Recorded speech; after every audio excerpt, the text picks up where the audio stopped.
The one with the fake party is the 16th episode of the 4th season of Friends.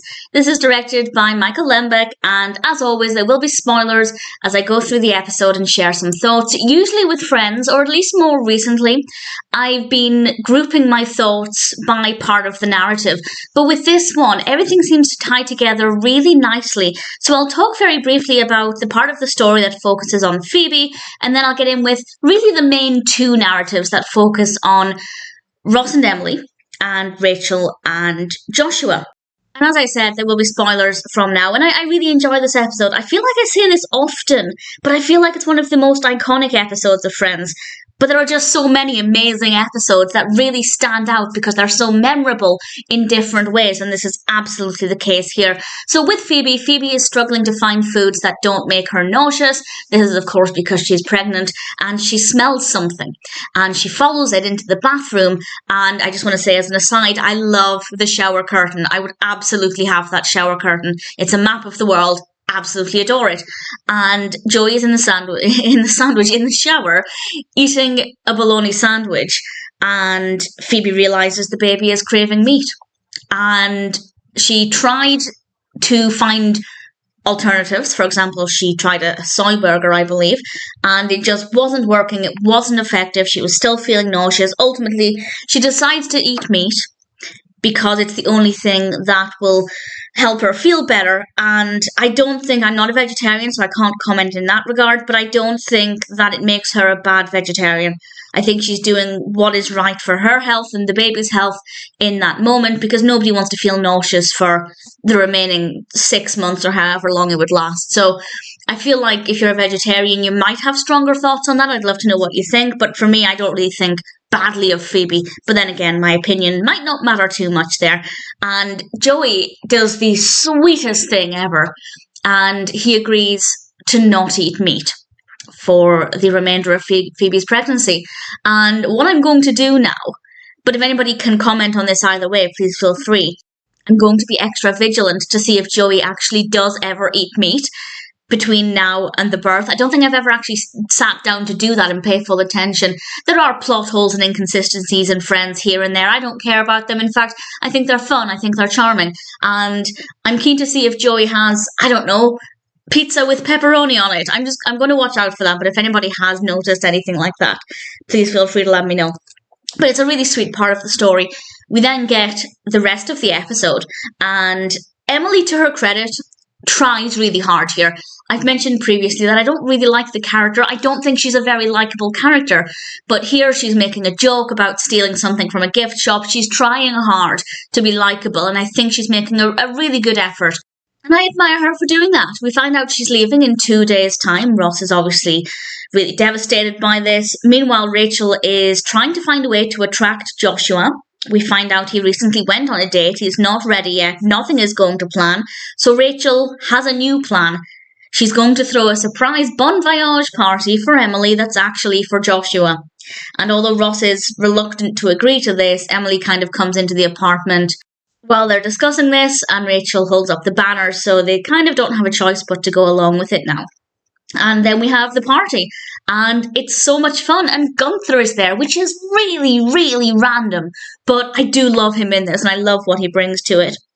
We then have some pretty great moments with Rachel. Most of the episode, or the rest of the episode, is basically about her really badly flirting with Joshua. She tries to tie a cherry around her tongue into a knot, and they then play spin the bottle. Joey and Emily keep getting it landing on them, and it seemed like Rachel was just about to kiss Joshua when the bottle landed on him. What could possibly go wrong? Well, the baby kicked, and Phoebe distracts everybody, and then we have one of the greatest Rachel costumes ever. Might be exaggerating slightly, but I do love it. And this is, of course, the cheerleader outfit. Rachel does a cheer for Emily. And I have to say, Emily looks so happy. Throughout the whole party, she looks genuinely overjoyed. And I think that even though this party wasn't actually meant to be for her, I do think it's really nice that she's feeling like Ross's friends are there for her. They appreciate her. They're glad that they got to know her. I don't know if they all feel that way, but that's what Emily is feeling like, in my opinion, in that moment. And it is great to see her being really happy to all of this. And I say this as somebody who's not really a big Emily fan. Rachel, of course, does her cheer, falls on her face, chips her tooth, and then she tries to take off her bra in one of the boys' bedrooms, and the Mr. Potato Heads are multiplying. I noticed this a couple of episodes ago, that they had a Mr. Potato Head in the boys' apartment, the boys' current apartment, and then there was a box for a Mr. Potato Head as well. And then we go into one of the bedrooms, and I think there were 3 Mr. Potato Heads on a shelf. I just feel like they're adding more and more every episode. It's such a tiny detail, but something that I rather enjoyed. I will now be looking out for more Mr. Potato Heads. While in the bedroom with Joshua, Rachel admits that she was trying to seduce him, and Joshua reveals that he only kept going back to Bloomingdale's to see Rachel. And it's really sweet, and also kind of suggests that if you just communicate with somebody instead of playing all of these games, like buying suits that you don't need and doing cheers that you really shouldn't be doing, you might actually get somewhere. So I think there are some important lessons there about more beneficial ways of communicating with people. But it's nice to finally have some progress with that part of the story. It's nice for Rachel's efforts to have led to the outcome she wanted, even if the journey to get there was not what she had desired. And then what I think is really sweet is that at the end of the episode, right towards the end, Rachel actually has this lovely moment with Ross. And I don't know what I think about this, and I'll explain what I mean by that in a moment. She basically tells Ross, Emily obviously means a lot to you, and Emily clearly likes you a lot, because she wouldn't be doing all of these things and looking at photos and things if she was just in it for the week and didn't think that there could be something longer term, which I think is pretty insightful. And she encourages Ross to try and do something about it. And what I think here, but I have 2 thoughts, as I said, I don't quite know what I think.